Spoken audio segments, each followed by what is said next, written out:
Assalamualaikum warahmatullahi wabarakatuh. Kami dari kelompok 3 mata kuliah pasar modal syariah akan memaparkan materi mengenai pendalaman pelaku pasar modal dan ahli syariah. Adapun anggota dari kelompok kami yang beranggotakan: pertama, Sofiana Dwi Saputri NIM 12402193002. Yang kedua, Imro'atul Hasanah NIM 12402193011. Yang ketiga, Kuni Muntafiah NIM 12402193038. Dan yang keempat, Hania Nuril Aida NIM 12402193049. Yang kelima, Muhammad Afiq Alfian 12402193326. Berikut pemaparan materi yang akan disampaikan oleh kelompok kami. Saya Imro'atul Hasanah NIM 12402193011 akan memaparkan materi yang pertama mengenai ketentuan yang berkaitan dengan pelaku pasar modal dan ahli syariah. Di dalam industri pasar modal syariah ini tentu melibatkan banyak pelaku pasar, baik yang sudah diatur UPM maupun yang belum diatur. Adapun yang sudah diatur dalam UPM seperti akuntan, konsultan hukum, notaris, dan penilai. Selain itu, ada juga lembaga penunjang pasar modal seperti kustodian, biro administrasi efek, dan wali amanat serta perantara pedagang efek yang telah mendapatkan izin untuk melakukan kegiatannya di bidang pasar modal. Ada juga pelaku lain yang tidak disebut dalam UPM dan peraturan pelaksanaannya, yaitu tim ahli syariah dan Dewan Pengawas Syariah atau DPS. Tim ahli syariah ini biasanya digunakan dalam proses penerbitan efek syariah dan suku. Tim ini biasanya berasal dari anggota Dewan Syariah Nasional Majelis Ulama Indonesia atau biasa dikenal dengan DSN MUI, yang terdiri dari 3 orang yang telah ditunjuk khusus oleh DSN MUI yang tugasnya untuk mendampingi dan mengawasi proses penerbitan suku. Sedangkan DPS atau Dewan Pengawas Syariah ini merupakan pihak yang bertugas mengawasi jalannya reksadana. DPS ini terdiri dari 3 orang yang telah ditunjuk khusus oleh DSN MUI. Untuk materi yang kedua yaitu tentang praktek di dalam dan di luar negeri. Yang pertama, di dalam negeri. Pada saat ini memperlihatkan bahwasannya perusahaan-perusahaan yang kegiatannya berdasarkan dengan prinsip-prinsip syariah telah mempunyai DPS atau Dewan Pengawas Syariah. Para anggota DPS ini pun bertugas sebagai penasehat dan memberikan saran kepada direksi serta mengawasi kegiatan usaha perusahaan. Adapun beberapa perusahaan yang telah memiliki DPS sebagai contohnya PT Syarikat Tafakul Indonesia, PT Asuransi Umum Bumi Putra Muda Cabang Syariah, yang diantaranya reksadana PNM Syariah, reksadana Amanah Syariah yang telah diterbitkan oleh PT PNM Investment. Untuk yang kedua yaitu pada luar negeri. Sebagai bahan perbandingannya, ada juga pengaturan syariah di beberapa negara, yaitu Malaysia, Pakistan, Kuwait, Bahrain, Uni Emirat Arab, dan juga Qatar. Dalam kualifikasi ini telah diuraikan mengenai keberadaan penasihat syariah, Dewan Pengawas Syariah, dan bagaimana cara menyelesaikan ketika terjadinya sengketa dalam bidang syariah. Dan kualifikasi untuk menjadi kedua anggota dewan tersebut.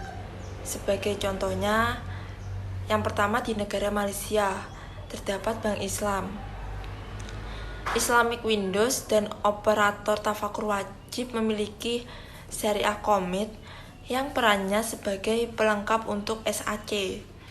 Untuk yang kedua yaitu di negara Pakistan. Pada institut keuangan syariahnya harus dan wajib mendirikan syariah advisor. Untuk yang ketiga yaitu pada negara-negara timur. Dalam prakteknya dibagi menjadi 2 bagian, yaitu pengawasan yang dilakukan masing-masing institusi dan pengawasan yang dilakukan oleh regulator dengan keberadaan pengawas syariah.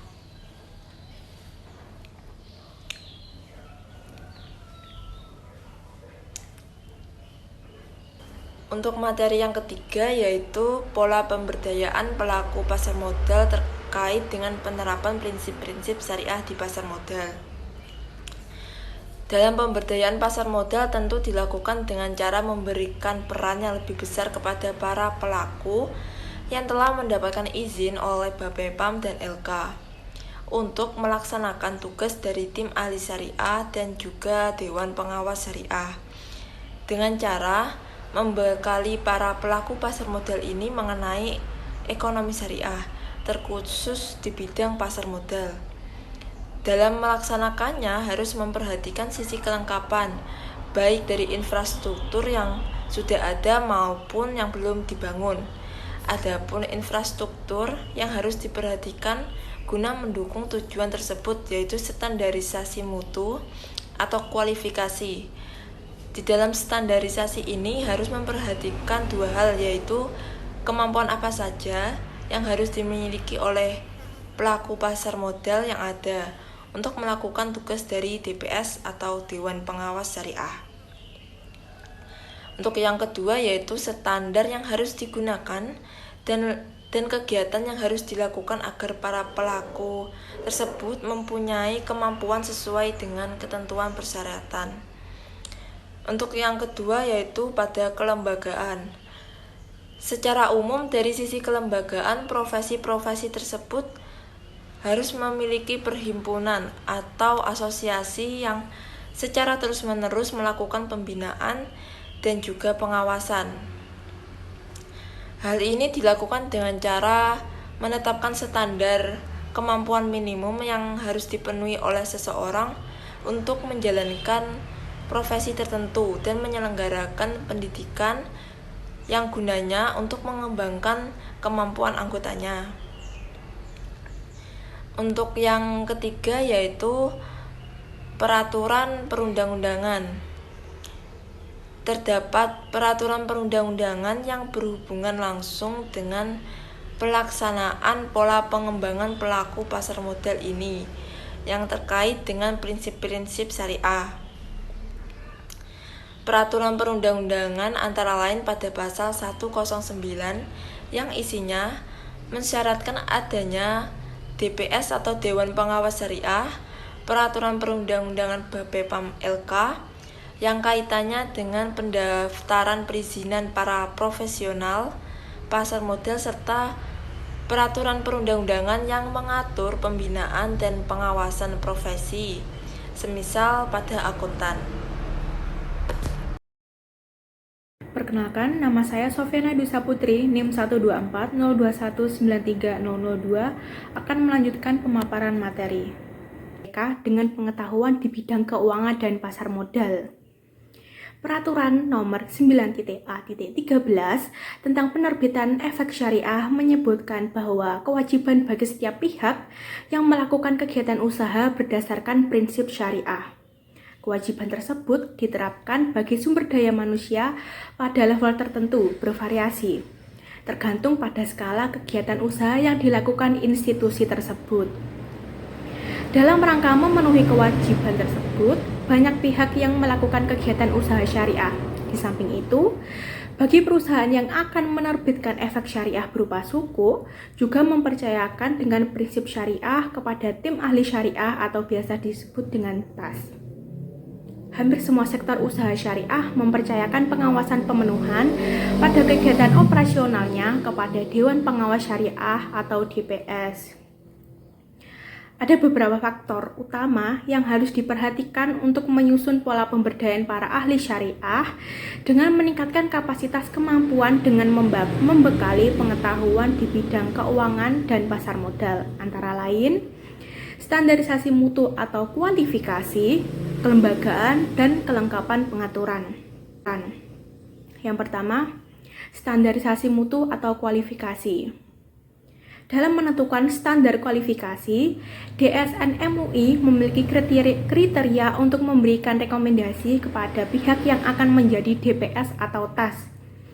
Kriteria tersebut bukan hanya dari sisi syariah saja, melainkan mempertimbangkan pada bidang pengetahuan keuangan dan pasar modal. Yang selanjutnya, kelembagaan. Institusi yang melakukan pembinaan dan pengawasan terhadap kegiatan DPS dan TAS adalah DSN MUI. Pengaturan yang telah ada pada keputusan DSN MUI mengatur secara tegas tentang prosedur penetapan, pemberhentian, dan pengawasan terhadap DPS dan TAS. Industri terkait ahli syariah. Industri keuangan syariah saat ini telah menjadi bagian yang penting dari industri keuangan dunia. Kegiatan perbankan syariah ini hampir menyebar pada seluruh belahan dunia. Dan bagian yang paling penting dalam kegiatan keuangan syariah adalah bagaimana cara kita memastikan agar seluruh kegiatan yang terkait dengan bisnis keuangan syariah itu memenuhi prinsip syariah. Dimulai sejak penciptaan suatu produk, operasionalnya, sampai berakhirnya suatu produk.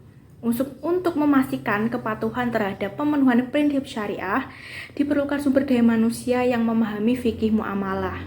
Mereka memiliki peran dalam memberikan pendapat serta memastikan bahwa suatu produk tersebut tidak melanggar hal-hal yang dilarang oleh syariah. Untuk memastikan kepatuhan terhadap pemenuhan prinsip syariah dalam operasional kegiatan bisnis keuangan syariah. Saya Penyemun Tafia NIM 12402193038 akan menjelaskan poin yang selanjutnya, yaitu institusi terkait industri keuangan syariah. Yang pertama yaitu AAOIFI, dibentuk pada tanggal 29 Februari di Alkris. Selanjutnya, AAOIFI ini didaftarkan sebagai organisasi nirlaba internasional di Bahrain pada tanggal 27 Maret 1991. AAOIFI ini juga memiliki tujuan. Yang pertama, mengembangkan ketentuan akuntansi dan audit yang relevan, menyebarkan ketentuan akuntansi dan audit yang relevan dengan lembaga keuangan syariah. Yang ketiga, menyiapkan, mengajukan, menginterpretasikan akuntansi dan audit untuk lembaga keuangan syariah. Dan yang terakhir yaitu review dan memperbaiki standar akuntansi dan audit untuk lembaga keuangan syariah. Yang kedua yaitu IOSCO. Tugasnya yaitu organisasi ini melakukan survei dan mengidentifikasi isu penting terkait dengan pengembangan dan peraturan pasar modal syariah dan mempelajarinya penerapan IOSCO. Yang ketiga yaitu IFSB. IFSB adalah organisasi internasional yang mengembangkan standar dan pedoman prinsip-prinsip syariah untuk industri keuangan. Standar ini meliputi standar untuk manajemen risiko, kecukupan modal, tata kelola, pengawasan, transparan, dan disiplin pasar, pemeringkat instrumen keuangan syariah, serta pengembangan pasar syariah. IFSB juga menyusun standar baru, yaitu hal-hal khusus dalam kecukupan modal, pengawasan KIK, tata kelola dalam kegiatan asuransi syariah, pengawasan syariah, dan juga etika pasar. Selanjutnya yaitu pihak-pihak yang terlibat dalam penerbitan efek syariah. Yang pertama yaitu akuntan. Akuntan sendiri mempunyai tanggung jawab untuk turut menjaga kualitas informasi di pasar modal melalui pemberian opini yang berkualitas dan independen atas laporan keuangan guna melindungi kepentingan publik. Yang kedua yaitu konsultan hukum. Ahli hukum yang memberikan pendapat atau penilaian dari aspek hukum yang sangat penting bagi pemodal dalam mengambil keputusan investasinya. Dan yang ketiga yaitu notaris. Notaris ini berperan sebagai pembantu emiten atau perusahaan publik dalam menyiapkan akta-akta yang terkait dengan penawaran umum atau corporate action lainnya. Yang keempat yaitu penilaian. Penilai ini bertugas melakukan penilaian secara objektif dan wajar atau aset perusahaan. Yang kelima yaitu kustodian. Kustodian ini merupakan pihak yang memberikan jasa penitipan efek dan harta lain yang berkaitan dengan efek serta jasa lain termasuk menerima dividen, bunga, dan hak lainnya. Yang keenam, wali amanat. Wali amanat sendiri kegiatannya di pasar modal berperan dalam mencakup penyusunan kontrak perwali amanatan dengan emiten, monitoring emiten atas pemenuhan kewajiban.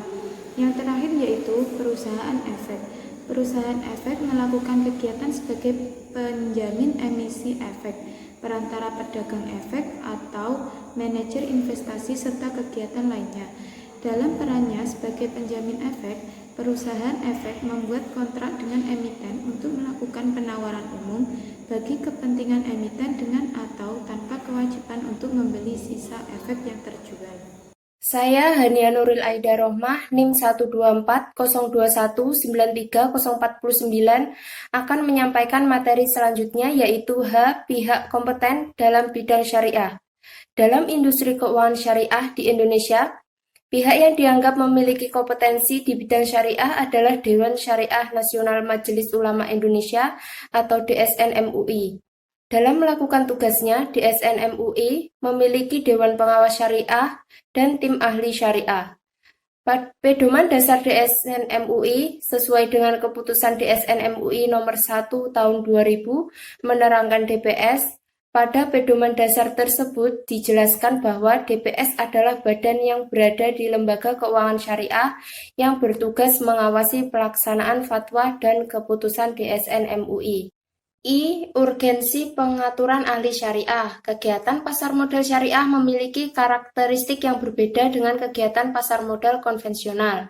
Kegiatan dan produk pasar modal syariah wajib memenuhi ketentuan yang diatur dalam kaidah fikih yang mengikuti prinsip syariah, yaitu tidak mengandung unsur riba, spekulasi, judi atau maisir, dan ketidakjelasan atau horor.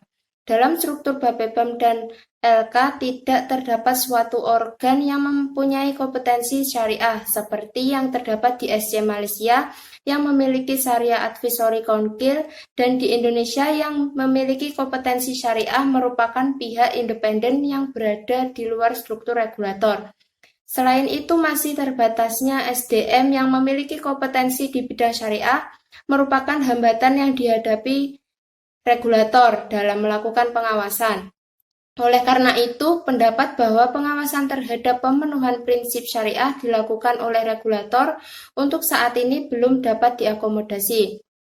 Berdasarkan analisis tersebut, baik praktik dan pengaturan secara internasional, rekomendasi lembaga-lembaga internasional, penyusun standar serta praktik dan pengaturan industri keuangan syariah di Indonesia menegaskan bahwa pengawasan atas kepatuhan pemenuhan terhadap prinsip syariah merupakan syarat utama dalam praktik industri keuangan syariah. Selanjutnya, juga diperlukan pengaturan tentang pihak yang berperan dalam pengawasan tersebut. Pengaturan tersebut meliputi siapa yang dapat menjadi pihak tersebut, jumlah dan komposisi keanggotaan masyarakat, minimal kualifikasi bagi pihak tersebut, syarat minimal kompetensi dalam bidang syariah, serta tugas dan tanggung jawab pihak tersebut. Praktik dan pengaturan yang telah berlaku umum dan menjadi common practice secara internasional adalah adanya ahli syariah dalam bentuk syariah advisor atau syariah supervisory board. Poin selanjutnya yaitu ada pihak yang berperan dalam pengawasan kepatuhan syariah. A. Pelaku pasar modal. Dalam pelaku pasar modal yang telah diatur dalam ketentuan Bapepam dan LK, yang pertama ada emiten, yang kedua ada kustodian, dan ketiga ada manajer investasi. Dan B. Pelaku pasar yang belum diatur dalam ketentuan Bapepam dan LK. Yang pertama ada akuntan, kedua ada konsultan hukum, dan yang ketiga ada notaris, keempat penilaian, dan kelima ada penilaian, dan yang kelima ada perusahaan peningkat efek. Yang keenam yang menjamin emisi efek atau wakil penjamin emisi efek. 2. DPS sebagai ahli syariah. Keberadaan DPS pada pemimpin adalah memastikan kepatuhan terhadap prinsip syariah dalam kegiatan pasar modal syariah. Kualifikasi dan peningkatan kompetensi di bidang syariah. 1. Pelaku pasar. Seiring dengan perkembangan pasar modal syariah yang semakin cepat, bagi profesi yang terdaftar di Bapepam dan LK dalam melakukan kegiatan yang kaitan dengan penerbitan efek syariah, mereka perlu memperoleh rekomendasi atau sertifikasi di bidang syariah dan asosiasi untuk menaungi profesi tersebut. Selanjutnya yaitu ada DPS sebagai ahli syariah. Secara periodik, DSN MUI telah mengadakan pertemuan tahunan DPS. Ada dua tujuan utama dilakukan pertemuan ini. Yang pertama, melakukan peningkatan kompetensi DPS dalam hal perkembangan fatwa. Yang kedua, ada peningkatan kompetensi para DPS di bidang perkembangan regulasi pada masing-masing sektor industri dan keuangan.